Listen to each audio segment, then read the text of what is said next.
И това, че сме тук на това място, е благодат от Господа. Има хора, които страдат.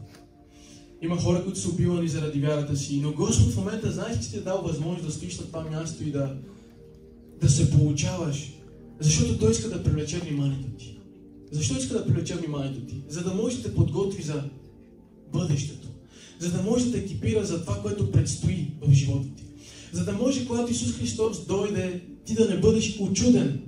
Да не се въртиш, но да си кажеш: вау, аз си знаех, че ти ще дойдеш. И в момента аз съм подготвен. Сърцето ми е чисто, вярата ми е на ниво, аз съм верен в Божия дом. А не да бъдем хора посрамени. Исус Христос казва: внимавайте да не ви намери този ден буквално да бъдете посрамени. Не на мястото, не екипирани. Затова трябва да благодарим на нашия Господ, че в момента сме на служба, че имаме това време, че Господ иска да ни говори, че има нещо добро за нас, че Той иска да ни екипира, приятели. Животът ви е важен. Това искам да ви кажа. Твоят живот е важен. Твоят живот не е безценен. Твоят живот не е малък в Божите очи. Ти си много скъп за Господа. Само това искам да ти кажа. Че си скъп за Господа. И не си мисли, че Той да пренебрегва. Не си мисли, че Той не те обича, не вижда какво се случва в живота ти. Той вижда какво се случва в живота ти и иска да ти помогне. Иска да бъде твой водач. Иска да бъде твой наставник. И ти ще кажеш: не издържам повече, наранен съм, отчаян съм, депресиран съм. Господ го знае и оттам иска да ти измъкне също. Много са неволите на праведния, казва Словото, но Господ може да го избави от всички тях. Въпросът е дали ще бъдем хора, които ще кажат: Господи, моля те, помогни ми. Защото от нас се изисква да протегнем първи ръцете си. Господ винаги е верен да ни вземе и да ни изкара. Когато Петър чрез вяра каза: Господи, да дойде ли при теб по водата? Исус му каза: идвай, Петър. И чрез вяра той каза: отказвам се от комфорта си, избирам да влеза в некомфортната си зона. Тоест там, където е непознато за мен. И той направи няколко крачки на вяра, започна да върви към Исус, но накрая бурята, която видя, вятъра, го оплаши, отчая го, разочарова го. И той почна да потъва. Но това, което Петър направи, каза: Господи, спаси ме! Исус Христос веднага се намеси. И в момента искам да те питам: искаш ли от Бог да ти помогне? Молиш ли Бог за помощ? Молиш ли Бог за Неговата наместа в твоя живот, в твоята ситуация? Търсиш ли сърцето Му? Искаш ли да го познаеш? Понеже Той иска да ти помогне. Понеже Той иска да те вземе там, откъдето врага иска да те вкара, ти иска да се вкараш. Да те изправи, да те постави на спокойно място, на славно място. Така че ние трябва да изберем. Ние трябва да изберем. Защото нещата са в нашите ръце.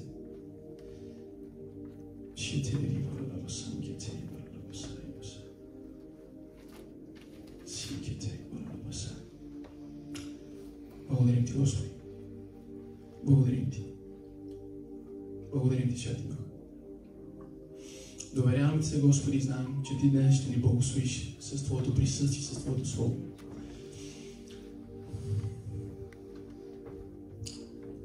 Това, което днес искам да ви споделя, приятели, е пътят към откровението. Това е темата, която искам да ви споделя. Че ако ние искаме да познаем Бог по-добре, или ако искаме да започнем с Него, да го следваме, ако искаме лично да преживеем присъствието Му, има път, който трябва да изминем. Ако искаме свежото помазание от Господа, нещо различно, самия Бог да ни се яви и да преживеем Исус по начин, по който преди не сме го преживявали. Искате ли го? Аз го искам това за живота ми. Аз искам да познавам Исус по начин, по който преди не съм го приемал и не съм го познавал. Бог лично да ти се яви и ти досетиш, че Бог ти се явил, че ти го усети, че ти го разбра, че ти чу от Него. Какво велико нещо. Аз го искам това за мен. Искам го това и за вас. Но както казах преди малко, преди това да се случи, да приемеш лично откровение от Бога, да ти се яви, да издигне нивото ти на вяра, на общение, трябва да мине път. Ти трябва да минеш път. Да извървиш път, за да дойде това откровение. И ако имате Библии, приятели, може да отворим заедно в Лука 24:13. Благодаря ви. Много, много важна история. Чрез тази история Бог ми разкри нещо много важно на мен. Буквално ми изяви точки, отнасящи се за нас, вярващите. В Лука 24.13, има ли хора, които са там? Слава на Бога. Лука 24.13. Това е история на едни-двама ученици. Но преди да чета там, ще започнем заедно с четеме. Ще дам малка предистория. Исус Христос след му възкръсва от мъртвите. И през неговия живот той казва на учениците си: аз трябва да бъда предаден, аз трябва да бъда наскърбен, трябва да пострадам. Фарисеите ще ме вземат, ще ме вържат, ще му умъртвят, ще бъда разпънат на кръст и на трети ден ще възкръсна. И той това го е казал на своите ученици.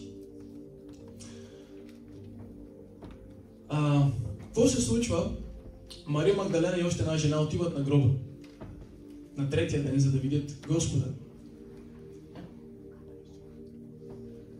И ангел им казва: защо търсите живия между мъртвите? Няма го тук, но възкръсна. И те ахнаха. И отидоха да кажат на учениците. Учениците след това не повярваха. Казаха: вие не сте добре. След това Петър отиде на самия гроб и видя в действителност, че гробът е празен. И сега достигаме до тази част, когато двама от учениците на Исус не са от 12-те ученици, но са били с Исус. Има ученици, които не са били само 12. Знаете ли го това? Те са били 120. Но с течение на времето станаха много по-малко, което означава, че започват много, но накрая остават малко. Но въпреки това, аз вярвам, че тези двама ученика са били от онежи 120-тина, които са били с Исус. И са слушали това, което е говорил, и са били свидетели на знаменията и чудесата му. И слушайте сега, там ли сме? Лука 24.13. Исус Христос се явява на двама ученици по пътя за Емаус. Това е едно село. Четем заедно. И в същия ден двама от учениците му отиваха в едно село, име Емаус, отдалечено на 60 стадия от Иерусалим. Или 11-12 км, аз го проверих. 11-12 км, представете се едно от тук до Ливърпул стрит да вървиш пеша.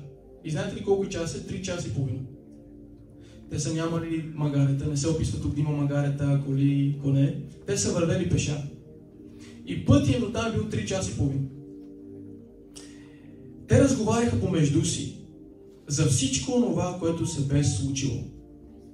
И докато разговаряха и обсъждаха помежду си, сам Исус се приближи и тръгна с тях. Те го виждаха, но не можеха да го познаят. Двамата ученици си върват, изведнъж самия Исус Христос застава пред тях. Обаче те не го познаха. И тримата започнаха да върват заедно. Много интересно. А той им рече: какви са тези думи, които докато вървите разменете помежду си и защо сте тъжни? Единият от тях, на име Клеопа, му отговори: ти ли си единственият чуждоземец в Иерусалим, който не знае какво става тук през тези дни? И той ги попита: какво? Видите ли, Исус се държи като че ли нищо не знае. Бог знае всичко, но по някой път пита въпроси, за да разбере други какво мислят. Хората какво мислят. Учениците какво мислят. И какво те ще кажат. Те му отговориха: това, което стана с Исус от Назарет, който беше пророк, силен в дело и слово пред Бога и целия народ. Как нашите първосвещеници и началници го предадоха на смъртно наказание и го разпънаха. А ние се надявахме, че той е този, който ще избави Израил. Но освен всичко друго, ето днес вече е третия ден, откакто стана това. Пък и някои жени от нашите ни посетиха и ни казаха: те ходиха по-рано до гроба и не намерили тялото му. И като дойдоха, разказаха, че им се явили ангели, които казали, че той е жив. Някои от нашите отидоха на гроба и заварили всичко така, както жените казаха, но него не са видели. Тогава той им рече: о, неразумни, колко е трудно да повярвате в сърцата си на всичко, което са казали пророците. Нали така трябваше да пострада Христос? и да влезе в славата си. И като започна от Мойсей и всичките пророци, обясни им казаното за него в цялото писание. Те му казват: той беше силен пророк, обаче възкръсна, сега пък го няма. И Исус Христос им казва: нали така трябваше да стане? Не сте ли чели в писанието? Т.е. в Стария Завет. И се казва, че Исус Христос, като взел от Мойсей цялото писание до пророците и до него самия, им разказа цялото писание, разтълкувано. И вижте сега, много интересно. Вече бяха приближили селото, в което отиваха, и той даваше вид, че иска да продължи пътя си. Един вид, Исус Христос се държеше, като че ли отива някъде по-надалеч. Но те го задържаха, като казаха: моля те, остани с нас, понеже е вече при вечер и денят превали. И той влезе, за да остане с тях. Когато Исус седна с тях на трапезата, взе хляба, благослови го, разчупи го и им го раздаде. Тогава им се отвориха очите и те го познаха. Но той стана невидим за тях. И те си казаха един на друг: не гореше ли у нас сърцето ни, когато той ни говореше по пътя и когато ни обясняваше писанието? Амен. Не ви ли интересна историята, приятел? Много силна история. Има много силни неща, които аз видях тук в тази история, неща, които вярвам, че ще ви благословят, след много ще ги видим. Но вижте колко интересно. Той има вид, че отива. Те пристига до къщата си, тия двама ученици. И той: добре, приятели, беше ми много приятно, аз съм по-надалеч. Те казаха: не, моля те, влезни, вече се стъмва, ела в къщата ми. Той влиза и сега много интересен момент. Взима хляб, разчупва хляба и им го дава. И как така точно в този момент се пише, че очите им се отвориха?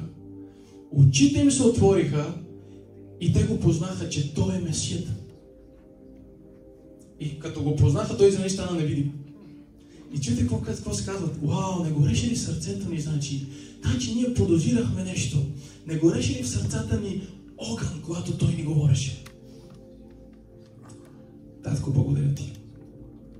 Искам сега да разопакуваме това, което Господ опакува в тази история.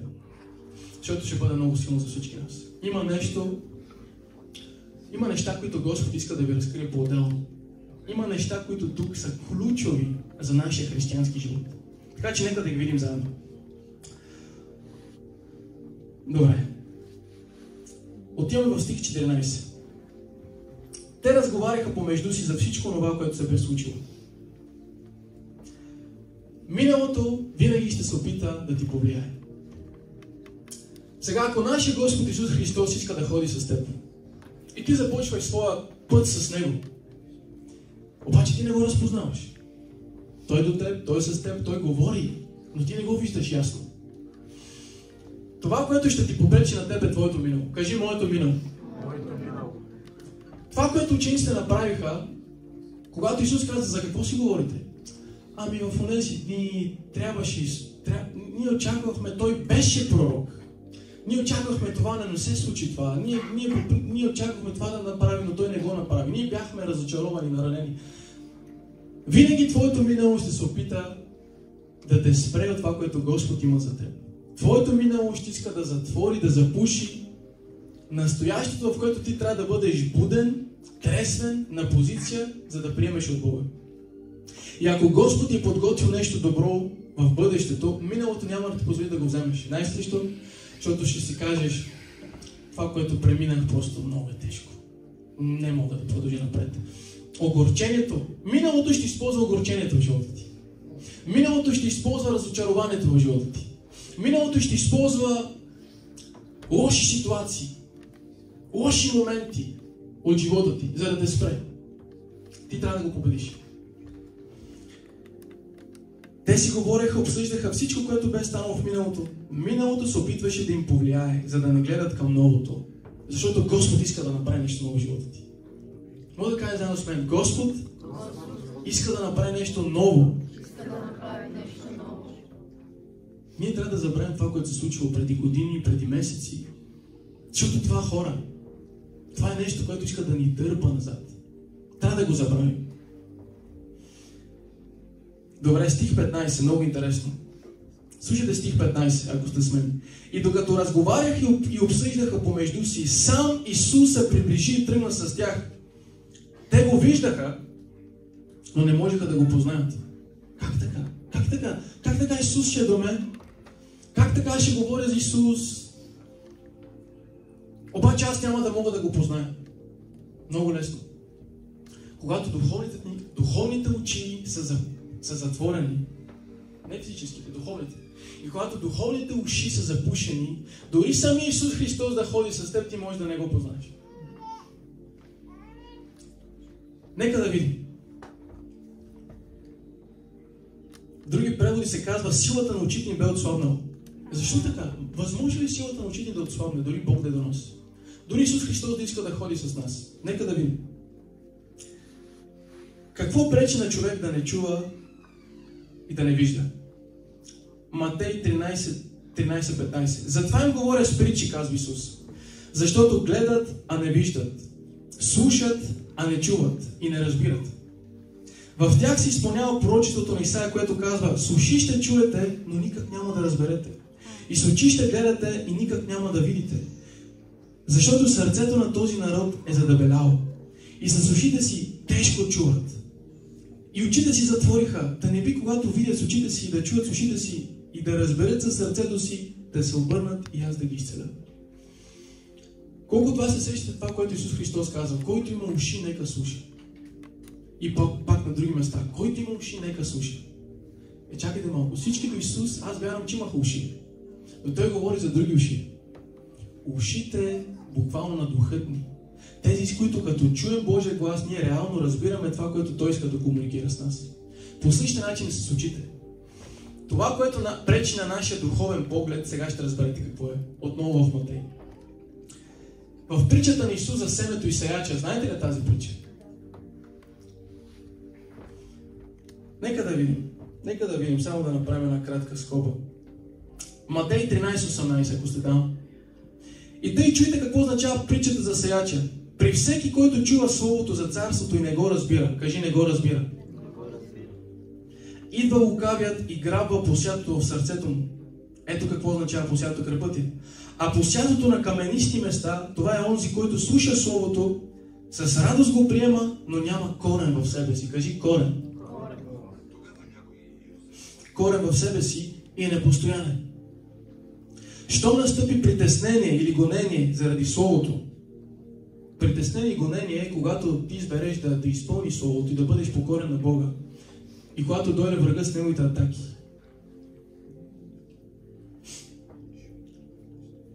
А посятото между тръните е този, който слуша Словото, но светските грижи и измамното богатство заглушават Словото и то не дава плод.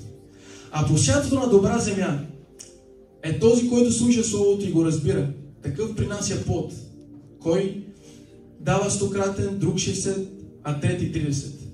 Тоест, това, което се случва тук, приятели, в тази притча на Исус, когато Словото не се разбира, когато Словото няма корен в нас, когато човек е пълен със светски грижи и притеснения, отново казвам, когато Словото не се разбира, когато Словото не се закорени в сърцата ни, когато поради грижите ни и притесненията ни не приемаме Словото и не го познаваме. Какво са грижите? Грижите са, например, сега, ти имаш цел да успееш в живота си. Ти имаш цел и се виждаш по различен начин. Искаш нещо да постигнеш. Ти даваш всичко за тази твоя грижа. Даваш цялата си енергия, цялата си сила, целия си труд, вниманието си, че забравяш за семейството ти, забравяш за вярата си, пък да не говорим. И това е твоя грижа, на която ти даваш цялото си внимание. И когато ти дадеш цялото си внимание на нещо отвъд семейството ти, отвъд Бога, по този начин ти замъгляваш очите ти. Когато Господ иска да ти говори, ти не виждаш, защото пред теб е това, което ти искаш да постигнеш. Това е грижа. Искам да ви дам пример за грижа. Когато човек е твърде насочен към нещо, което желая и дава цялата си енергия и сила, той буквално прави бариера и Бог не може да влезе там. И дори когато Господ иска да ти проговори, твоето уши са запушени. заради тази грижа. Разбирате ли, приятели? Тези неща запушват духовните очи и уши на този, който иска да следва Бог. Всеки път, когато Исус казва, който има уши, нека слуша, той знае, че почти всички имат уши, но говори за духовните уши. Така че искам да ви насърча днес на това място. Господ иска да ви говори, хора. Господ иска да докосне духът ви, понеже вие сте дух. Вие не сте само душа и тяло, вие сте дух преди всичко. Най-свещената част от вас е вашия дух. Но как ще стане това, ако ние не разбираме Словото? Ако ние не сме направили Словото да има корен в нас и ако даваме цялото си внимание и фокус на нашите грижи и притеснения, как ще стане това? Ако ние живеем по този начин, духовните ни очи се скриват, духовният ни слух се запушва и не живеем това, което Господ има за нас. Соломон, знаете ли какво каза? Много ми харесва това, което Соломон каза. Това е синът на цар Давид. Той има огромно наследство от Бог. Давид му дава огромно наследство. Дава му злато, сребро, добитък. Казва му, ето ти една част от храма, който искам да направиш на Господ. Действай. Един вид го благославя да влезе готов в живота. И Бог се явява на Соломон в сън и му казва, каквото поискаш от мен, ще ти дам. Представяш ли си сега? Представете си някой от нас да го каже. И ние ще кажем, Господи, синът ми да се промени. Или Господи, трябва ми само тази сума, за да мога да си купя този имот. Или Господи, искам да направя това. Всичко, което искаме, може би да бъде свързано с нас. Но знаете ли какво поиска Соломон, когато Господ каза, искай, ще ти дам каквото да пожелаеш. Понеже имаше народ пред него, на който да служи. Слушайте сега. Когато това, което искаш, не е свързано с егото ти, а е свързано с някой, на който да помогнеш. Нещо, което да дадеш на някой друг, освен на теб. Соломон каза, Господи, знаеш какво искам от теб? Искам да ми дадеш слушащо сърце. С други думи, дай ми мъдрост и слушащо сърце. Защото ето, Господи, аз съм млад, има народ пред мен, когото аз трябва да управлявам. Аз не знам как се прави. Смирение. Той иска мъдрост, той иска разум, той се смири пред Бога и каза, Господи, поставен съм за цар, но аз не знам как се прави. Дай ми слушащо сърце, за да мога да управлявам добре Твоя народ и да мога да различавам доброто от злото. Не искам, Господи, когато се случва нещо зло в живота ми, аз да си мисля, че е добро. И не искам, Господи, когато се случва нещо добро в живота ми, аз да си мисля, че е зло. Колко голяма нужда имаме ние хора от мъдрост, от разум. Соломон каза, дай ми слушащо сърце, с други думи, Господи, отвори духовните ми очи, за да виждам това, което правиш. Господи, отвори духовните ми уши, за да слушам ясно Твоя глас и да изпълням това, което имаш за мен. Господи, запуши ушите ми за негативното и отпуши за Твоя глас. Господи, затвори очите ми за мръсното, за нечистото, за това, което те разочарова и не ти харесва, и ги отвори за това, което те удоволства, Господи. За това, което ти носи радост. И Господ му го направи. Господ му го даде. Днес искам да ти кажа, че имаме нужда да разпознаваме между това, което Господ иска и това, което Господ не иска. Искам да ти кажа, че в момента Господ иска да отпуши духовните ти уши, да отвори духовните ти очи, за да виждаш делата му в живота си. И когато ги видиш, да му дадеш слава. Аз го искам за моя живот, хора. Знам, че вие го искате. Именно затова двамата ученици не можаха да познаят Исус. Вижте, ние сме само в... Кой стих сме? 15 стих, в началото. Аз си мисля, че заради това учениците на Исус не можаха да го разпознаят. Вчера имахме много хубава група на Стратфорд. Кога беше? Петък, извинявам се. Петък, не вчера, оня ден. И бате Славчо ме насърчи с нещо много интересно. Той даде пример с апостол Павел, когато имаше когато люспи паднаха от очите му, когато Исус му се яви. И по същия начин мисля, че това се случи. Те имаха люспи, за да не го разпознаят. И тези люспи бяха тяхното минало, разочарованието им, в което стояха, огорчението им, грижите, които имаха за работата си, за успехът си. Също това, че не познаваха Словото и не го разбираха, също беше мъгла пред тях, бариера.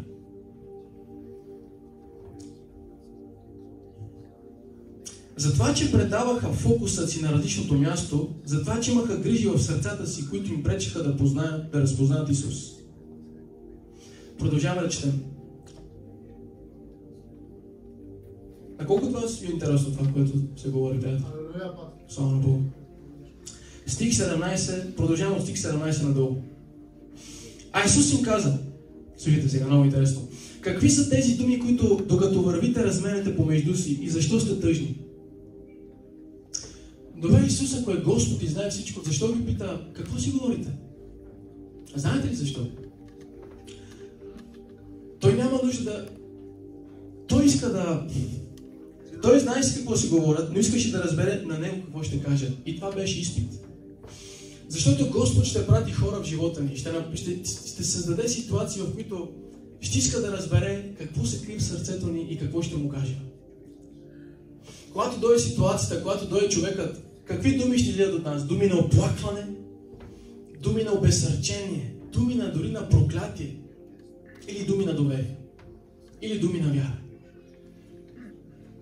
Аз ви казвам, че ще имате такива ситуации, може да сте имали. 100% сте имали. Господ поставя хора, за да изкара думи от вас. За да види какви са тези думи, които си говорите. За да ви ги разкрие лично на вас. Ето това е. Бог няма нужда от думите ни, за да му стане нещо ясно. Бог иска да изкара думите ни на повърхността, за да може да ни разкрие проблема ни. Лично на нас. В някои случаи Бог ни изпитва, за да види дали ще благодарим и ще бъдем твърди, вместо да се оплакваме и да безобразничим и да недоволстваме. В други случаи Той ще ни изпитва, за да може да излезе на повърхността болката, съмнението, разочарованието, за да може да ни изцели. И Той го иска, приятели. Пътя до откровението, Господ ще ти разкрие какво има в устата ти, какво има в сърцето ти. И Господ ще иска да го изкара навън. Не ти обратно, за да го скриеш, но за да може Бог да те изцели, човек. Бог иска да изкара твоята болка. Бог иска ти да му кажеш своята болка. Знаеш ли, че Господ не го е страх от болката ти? Знаеш ли, че Господ не го е страх от разочарованията ти? Напротив, Той иска да ги чуе, за да може да бъдеш изцелен. Кажи изцелен. Кажи възстановен. Кажи обновен. Подсилен. За нов старт и начало с Господа в името на Исус.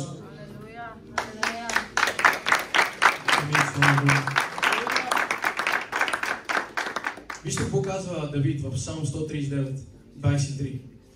Изпитай ме, Боже. Ето, изпитат. За какво определен? Изпитай ме, Боже, и разбери сърцето ми. Подложи ме на изпитание и разбери моите тревожни мисли. Вижда ли не вървя по лош път, води ме по вечния път. С други думи, Давид казва, Господи, изпитай ме, за да може, ако ходя в лошия път, да ми изкараш и да поставиш краката ми по пътя, който ще ме води към вечността. Към Теб, към Твоето присъствие, Господи. Моля се това да дойде във вашия живот. Буквално, ако има лош път, по който нашите крака ходят, Господ да ни изкара от това място. И когато Господ ни изпита, ти да осъзнаеш, че това е изпит за теб. Знаеш ли, че на друго място се казва, че Господ ни изпитва всеки миг? Давид казва, Господ ми изпитва всеки момент. Защо? За да те пречисти. За да може да изгради доверие в живота ти. За да можеш ти да пораснеш. Да не си на това място на оплакване, на разочарование. Но да излезеш от това място. Амин? Вървейки с Исус, учениците му разкриха своето съмнение и неверие. И въпреки това Исус продължи да ходи с тях. Виждате? Исус не иска да се откаже от тях хора. Въпреки че имаха съмнения и разочарования, Исус продължи. Нека види. Не забрави това, което Господ ти е казал преди време. Не забрави това, което Той може да направи. Двамата ученици бяха отчаяни и нескърбени за случилото се с Исус и си мислеха, че всичко е приключило. Ако преди всичко беше наред, може да си казваш, сега не е вече така. Може да си казваш също, ако преди изпитвах радост, сега не изпитвам радост от това, което се случва. Но вижте какво казва Давид отново, Псалм 77, 11.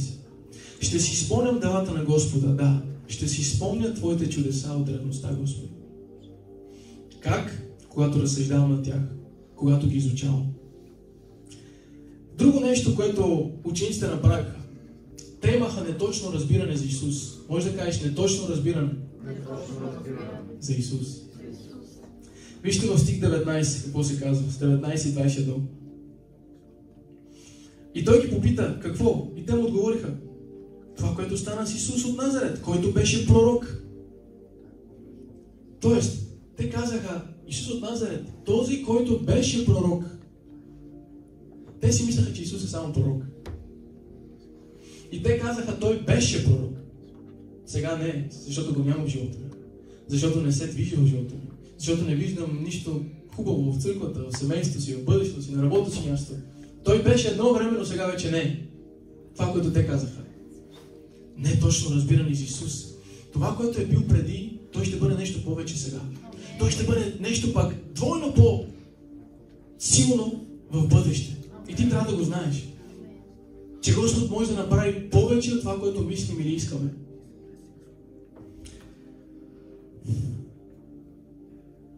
Стих 21. А ние се надявахме, че той, който ще избави Израил. Ето, те се надяваха. Минало свършено време. Ние се надявахме, но вече не се надяваме. Ние му служихме, но вече не му служим. Ние вярвахме, но сега нещата са различни. Разбираш ли? И почва да се обясняват за всичко това, което им пречи да вярват. Господ не иска да се оправдаваш.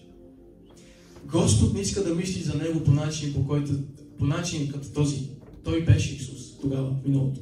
Той правеше Исус, но сега не го прави. Избавете се от това състояние, хора. Защото Господ може да направи славни неща днес. Много по-велики неща сега, отколкото в миналото. И това, което нашия Господ е направил, Той ще го довърши до край. И краят му ще бъде славен. Добре, продължаваме напред. Стих 25, 26 и 27, ако сте с мен. Тогава той им рече, о, неразумни! Колко е трудно да вярвате в сърцата си на всичко, което са казали пророците. Нали така трябваше да пострада Христос и да влезе в славата си? И като започна от Мойсей и всичките пророци, обясним казаното за Него в цялото писание. Исус Христос номеря тяхното неверие, като им казва неразумни и мудни по сърце. Защо не вярвате на всичко, което са казали пророците? Той ги изпита за тяхната вяра. След това им каза, че Христос трябваше да пострада и да влезе в своята слава. Разкрим словото от Мойсей и пророците и тълкуваше това, което се говореше за Него. По време на пътя, докато ти вървиш с Христос, въпреки че имаш съмнения, ти трябва да чуваш това, което Той ти говори. Дори погледът ти да е замъглен. Имаш ли желание да му служиш? Имаш ли желание да слушаш от Него? Защото вижте какво направи Исус. Той не им се разкрива. Не им показва кой в действителност е. Но се казва, че Той обясняваше Словото. Тълкуваше им Словото от Мойсей до Него. И остави най-хубавата част за накрая. Който означава. Сега в момента, докато ти вървиш с Господа, имаш ли вяра да побираш от Него? Имаш ли вяра да се изпълваш с Него? Имаш ли вяра да застанеш и да чуваш гласа Му сутрин, когато Той иска да ти говори? Сутрин, когато Той те кани на молитва преди работа? Вечер, когато преди да заспиш? Имаш ли това време? Имаш ли това желание да чуваш гласа Му и да побираш Словото си в себе си? Господ казва, искам да създам активни мои вярващи, които ще ми служат с дух и истина. Искам да създам вярващи, непоколебими, непоклатими хора, които стоят на място, за да ги използвам за моя слава. Това казва Духа на Бога. И Той казва, това искам да бъдеш ти, братле. Той казва, това искам да бъдеш ти също, братле. Той казва това на всички нас, на теб, на вас също го казва. Буквално трябват му хора, които да откликнат това, на което Господ има за нас.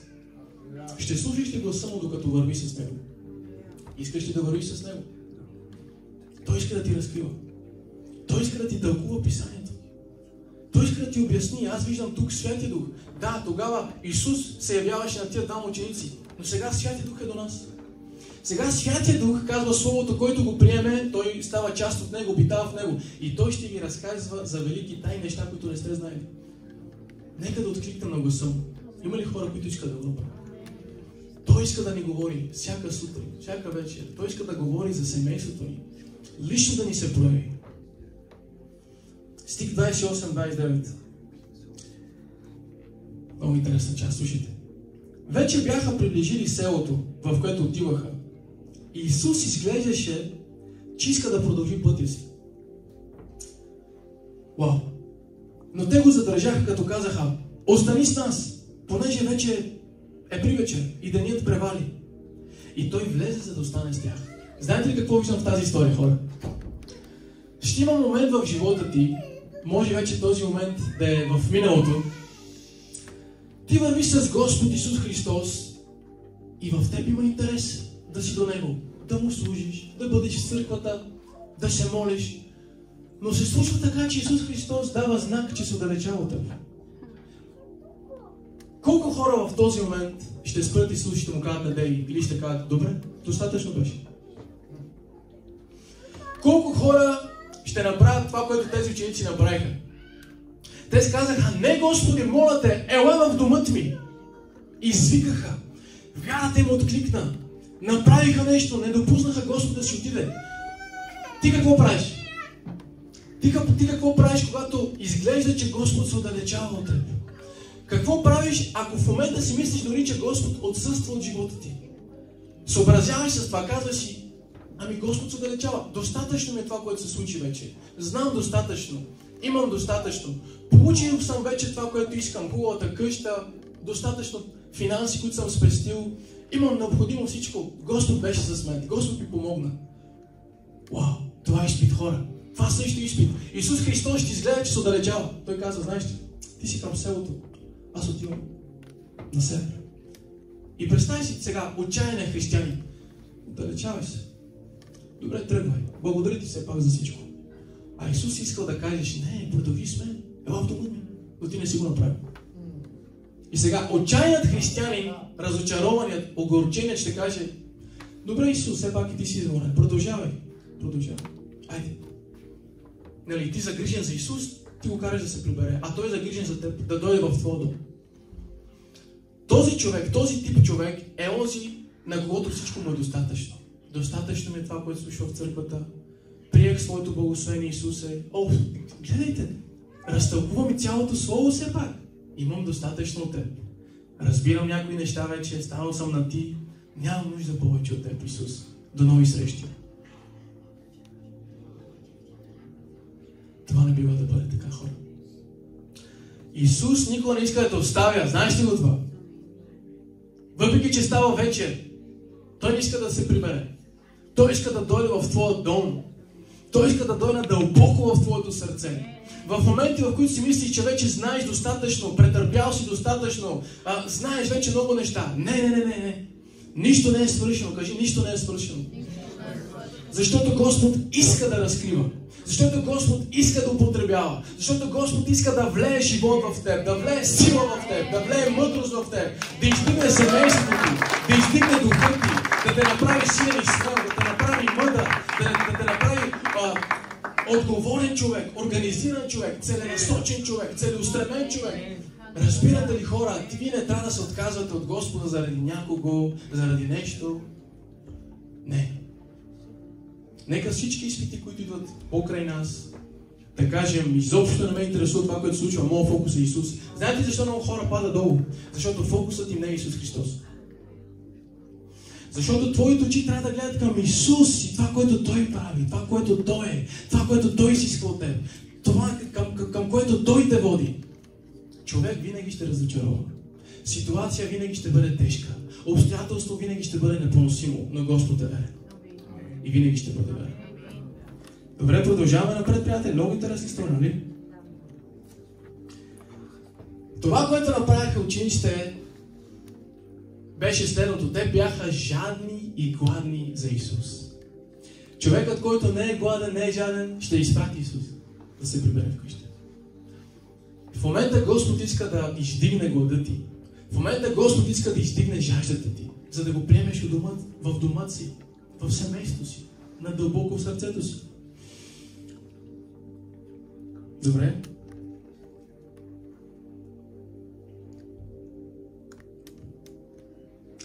Ако го направим това, ако го изпратим Исус и не искаме да продължи с нас, ще пропуснем най-удивителната част.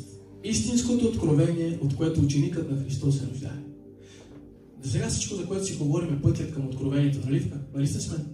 Пътят, който ученикът на Исус, това е преобраз на нас, със Святия Дух, с Исус.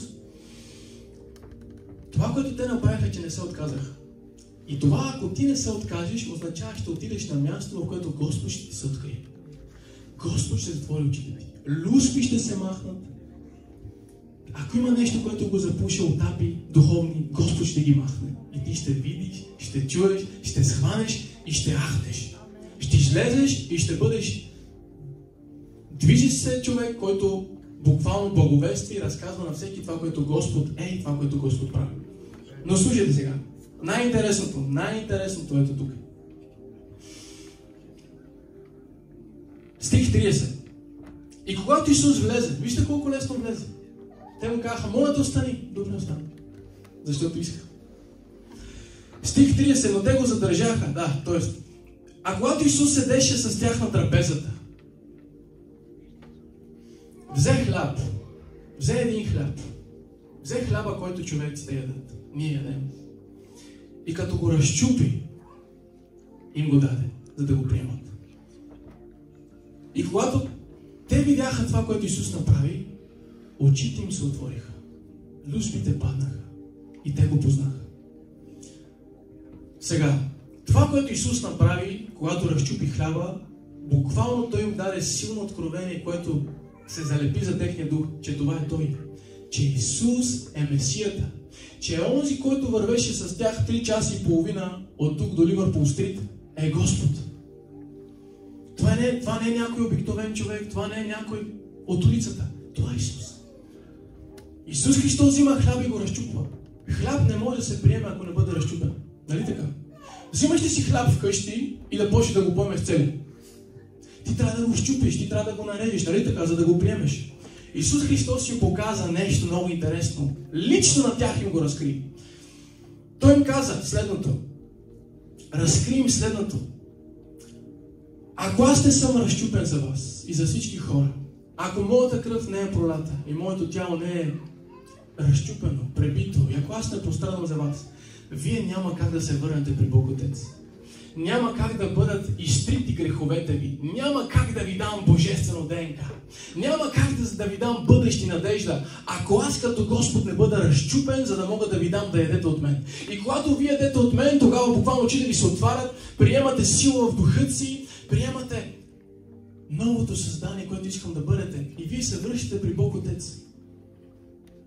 Те това всичко го разбират. И люспи се махат. Бог им се открива лично. И за нещо той става невидим.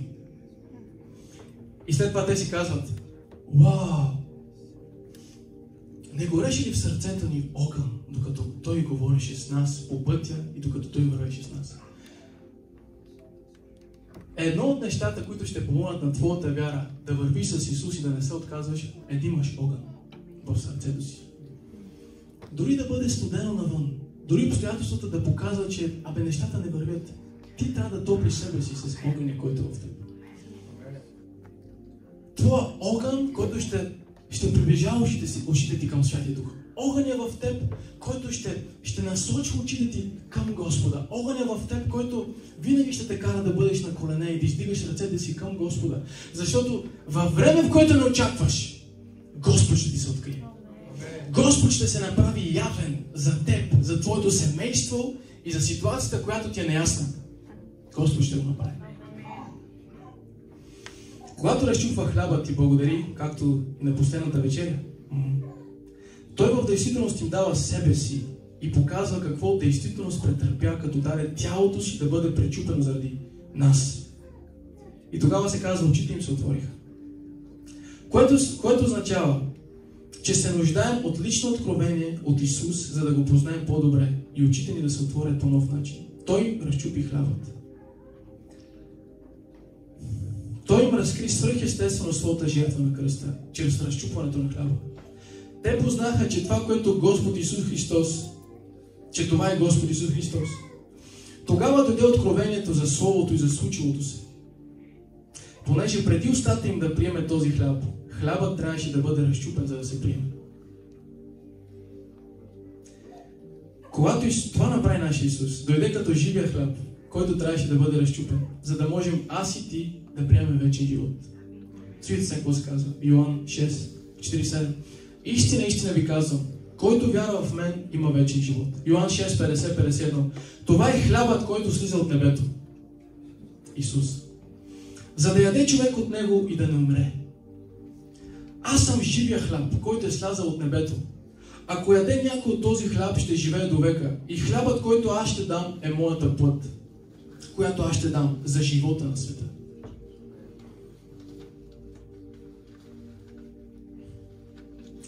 Исус им каза, аз съм хлябът на живота. Който дойде при мен, никога няма да огладне. Вижте в Йоан 6.35. Който дойде при мен, никога няма да огладне.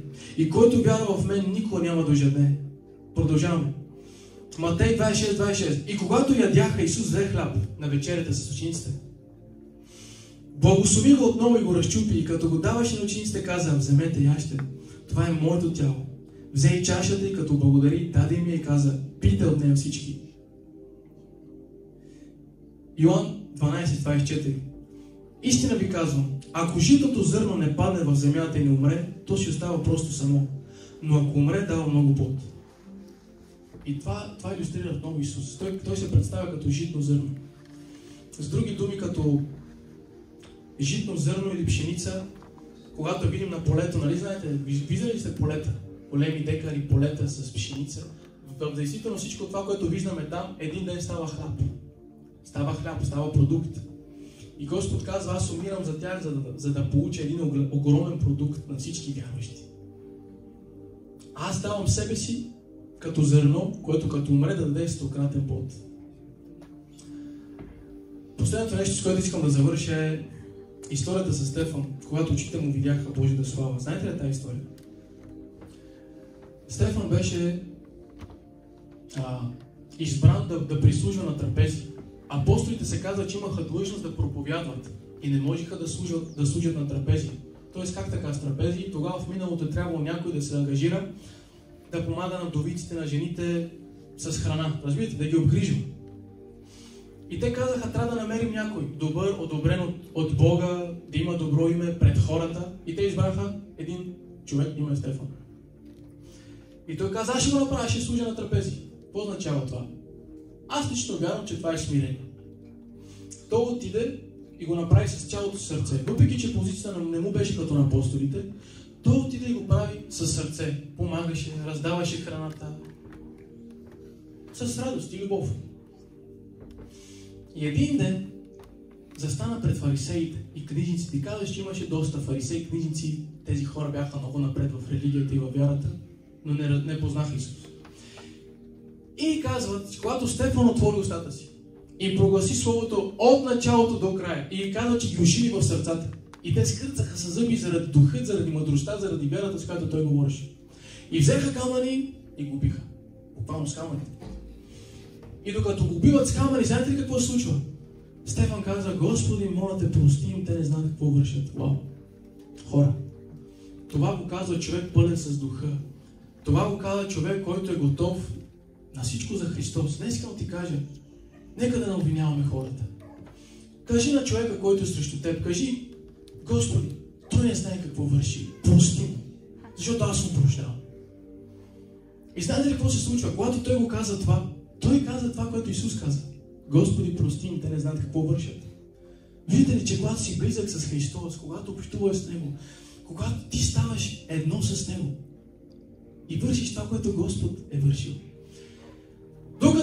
Докато убиван с камъни, небето се отваря и вижда Божията слава. С други думи, той Божията слава, аз буквално се говори за Отец, разбирате, Бог на трона.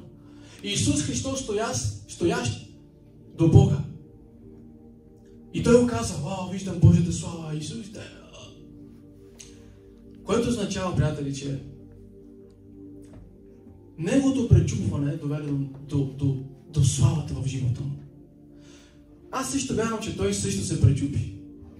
Също беше като един хляб, който се пречупи, изпълни Божията воля и накрая видя Божията слава. И в момента Господ го иска от всеки един от нас хора, който да си ти на това място. Господ те призовава за смирение. Господ те призовава да бъдеш човек, който докато ядеш от Него и пиеш от Него, да приличаш повече на Него. Когато ти се смириш и вървиш по пътя Му и си постоянен, ще видиш Божията слава. Амин? Амин. Добре, да направим един кратък извод на това, което разбрахме сега. Пътят към откровението и по-доброто познаване на Бога изисква време и вяра, докато ходиш Исус. Не трябва да се отказваш. Това, че не разбираш нещо, което Господ иска да ти открие, не означава, че винаги ще бъде така. Трябва да вървиш напред. Второто нещо. Изисква се близко общение по време на пътя. Да общуваш с Твоя Господ. Да имаш желание да чуваш това, което Той ти говори. Изисква се да чуваш това, което Исус говори, дори да е неясно. Дори неясно да чуваш. Дори да имаш замъглен поглед, както тези двама ученици. Това отказа ли ги да следват? Не. Така че, въпреки че не виждаш ясно, въпреки че не чуваш добре, следвай Бога.